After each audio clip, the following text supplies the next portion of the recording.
গণতান্ত্রিক রাষ্ট্রে আইনের শাসনই শেষ কথা, অথচ সাম্প্রতিক সময়ে কাঁচরাপাড়া, হাওড়া উত্তর বা শিবপুরের মতো জায়গাগুলিতে যা দেখা যাচ্ছে তা দেখে শিউরে উঠতে হয়।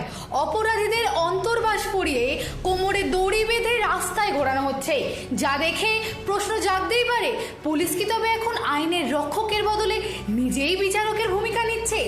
এই বিতর্ক নতুন নয়। বিষয়টি নিয়ে এর আগেই আমরা কথা বলেছিলাম তৃণমূল সাংসদ কল্যাণ বন্দ্যোপাধ্যায় এবং সিপিডিআরএস এর রাজ্য সম্পাদক রাজকুমার বসাকের সঙ্গে।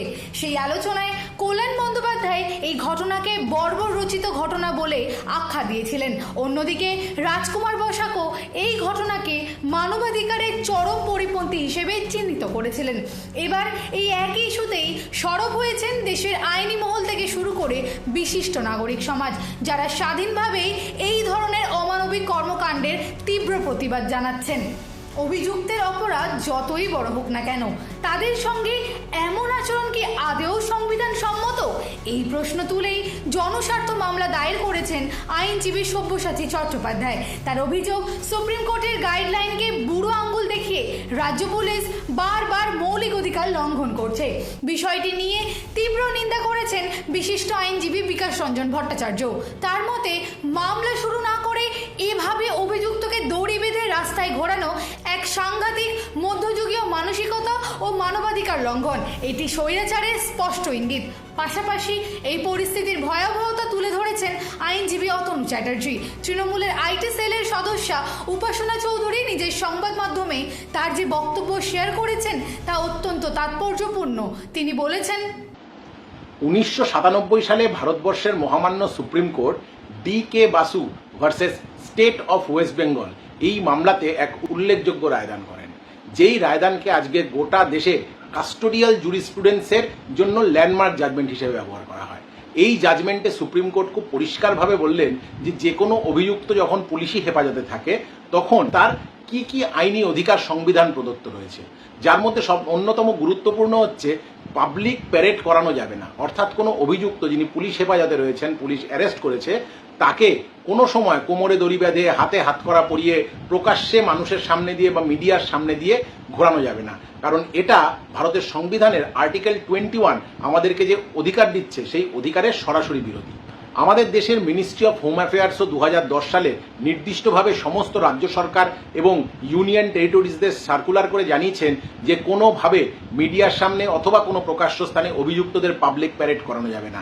এছাড়াও ন্যাশনাল হিউম্যান রাইটস কমিশন বিভিন্ন সময় বিভিন্ন গাইডলাইন তৈরি করেছেন এই পাবলিক প্যারেডের বিরুদ্ধে। এছাড়াও আমাদের দেশের মহামান্য সুপ্রিম কোর্ট বহু মামলার ক্ষেত্রে আমরা দেখেছি যে বিভিন্ন যে এজেন্সিগুলো রয়েছে অথবা পুলিশকে সরাসরিভাবে বলছেন যে একটা মামলার তদন্ত যখন চলছে সেই সময় যিনি অভিযুক্ত তাকে পাবলিক প্যারেড না করাতে অথবা তার মিডিয়ার সামনে কোনো রকম ব্রিফিং না করতে।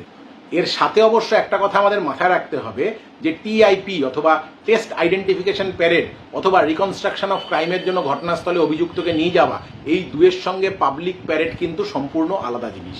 কারণ টিআইপি অর্থাৎ টেস্ট আইডেন্টিফিকেশন প্যারেড কখনো প্রকাশ্যে হয় না, নির্দিষ্ট আইনে তার প্রাবধান রয়েছে। আইন মেনে নির্দিষ্টভাবে একজন সাক্ষীকে জিজ্ঞেস করা হয় যে অনেকজন একই রকম দেখতে লোকের মধ্যে থেকে অভিযুক্তকে যার প্রতি অভিযোগ তাকে খুঁজে বের করবার জন্য।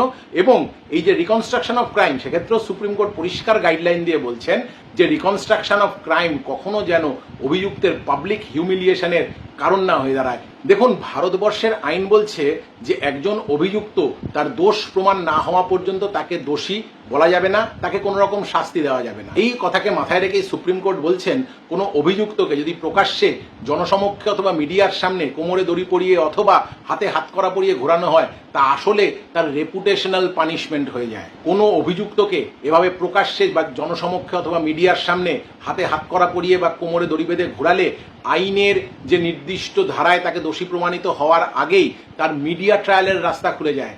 এবং পরবর্তীকালে দেখা যায় যে বহু ক্ষেত্রে কোনো অভিযুক্ত যখন নিরপরাধ হিসেবে বা বেকসুরও খালাস পান তখনও তার এই যে মিডিয়া ট্রায়াল বা তার এই যে পাবলিক প্যারেডে তার সাম্মানিক বা সামাজিক যে ব্যক্তি তার সম্মান, সেই সম্মানের অভূতপূর্ব ক্ষতি সাধন করে। দেখুন, যিনি অভিযুক্ত, যাকে আজকে পুলিশ প্রকাশ্য দিবালোকে কোমরে দড়ি পরিয়ে অথবা হাতে হাতকড়া পরিয়ে জনসমক্ষে মিডিয়ার সামনে প্যারেড করাচ্ছেন, হতে পারে তার প্রতি আপনার কোনো ক্ষোভ বিক্ষোভ রয়েছে ব্যক্তিগত ক্ষোভ বিক্ষোভ রয়েছে, রাজনৈতিক রাগ রয়েছে, আপনি তাই উল্লসিত, আপনি তাই হাততালি দিচ্ছেন। কিন্তু এটাও মাথায় রাখতে হবে যে আমাদের দেশ ভারতবর্ষ একটা কল্যাণকামী রাষ্ট্র, অর্থাৎ ওয়েলফেয়ার স্টেট। একটা ঘোষিত ওয়েলফেয়ার স্টেটের পুলিশ প্রশাসন যখন প্রকাশ্য দিবালোকে কোনো নাগরিকের সাংবিধানিক অধিকারকে খর্ব করে, তখন বুঝতে হবে এ আসলে একটা সতর্ক বার্তা।